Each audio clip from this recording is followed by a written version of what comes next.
আদরে বাবা বলে সম্বোধন করে কোলে তুলে নিয়েছেন। কত সহজে আপন মুরিদকে আল্লাহ রাসূল পাইয়ে দেওয়া যায়। এই জন্যই খাজা এনায়েতপুরী জারজার হয়ে আল্লাহর দরবারে কাঁদছেন। তাই খাজা বাবা বলেন, আমার জীবনের প্রথম দিক আল্লাহ রাসূলের মহব্বতে, পরবর্তী সময়ে আমার দুঃখী মুরিদের, দুঃখী জাকেরান আশিকানদের মুক্তির জন্য আল্লাহর দরবারে আমার এত অশ্রু বিসর্জিত হয়েছে, আমার চোখ দিয়ে এত পানি বয়ে গেছে। আমার এই দুইটা চোখের পানি যদি একত্রিত করা যাইতো তাহলে দুইটা বড় বড় নদী হয়ে যাইতো। এত কান্না তিনি কাঁদছেন যে তার চোখের পানি যদি একত্রিত করা যাইতো তাহলে দুইটা বড় নদীর সৃষ্টি হয়ে যাইতো। কাদের জন্য কাঁদছেন? আমাদের জন্য। তুমি কাঁদো বইলা কাঁদি নয়তো কাঁদি না, তুমি ডাকো বইলা ডাকি নয়তো ডাকি না। ঠিক কিনা বলেন? আল্লাহ রাসূল আমাদের জন্য সারা জীবন কাঁদছেন। তাই আজও কিয়ামত পর্যন্ত নবীর আশেকেরা, পাগলেরা নবীর জন্য কাঁদবে।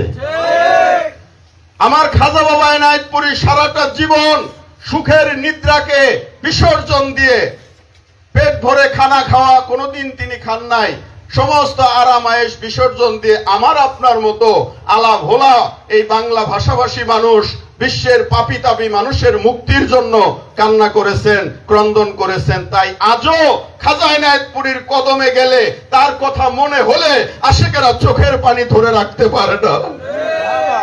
কারণ তিনি কেঁদেছেন বলেই আমরা কাঁদি। ঠিক কিনা বলেন?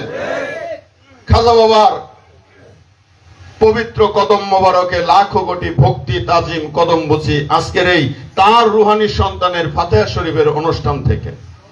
খাজা বাবার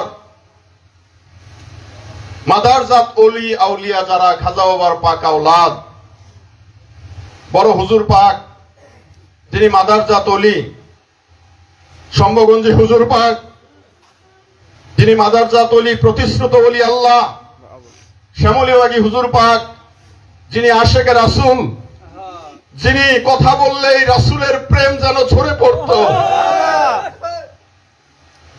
তিনারা আমাদের চর্মচক্ষুর অন্তরালে চলে গেছেন। একজন 10ই ভাদ্রে এই জাকের সমাজকে কাঁদাইছেন, আরেকজন এই আশ্বিন মাসের 30শে আশ্বিন বাংলা আসামের অগণিত আশেকান জাকেরানদেরকে শোক সাগরে ভাসাইয়া মাসুকের ডাকে সাড়া দিয়েছেন। আর ওয়াইসি হুজুর তিনি 10ই অগ্রহায়ণে এই আশেকান জাকেরানদেরকে শোক সাগরে ভাসাইয়া মাসুকের ডাকে সাড়া দিয়েছেন। ঠিক কিনা বলেন? আর দুইজন খাজা বাবার পাক আওলাদ, বর্তমান জামানার যিনি ইমামদের ইমাম, মহা ইমাম, ওলি আল্লাহদের মধ্যে সকলের বয়োজ্যেষ্ঠ, শ্রেষ্ঠতম, বয়সের দিক দিয়ে, ইজ্জতের দিক দিয়ে, সম্মানের দিক দিয়ে, বুজুর্গির দিক দিয়ে, সর্বদিক দিয়ে যদি আপনি বিবেচনা করেন, প্রত্যেকটা মাপকাঠির ভিত্তিতেই আমার দয়াল সাজ্জাদানশীন হুজুর পাক হযরত খাজা কামাল উদ্দিন নুহমিয়া তিনি বর্তমান জামানার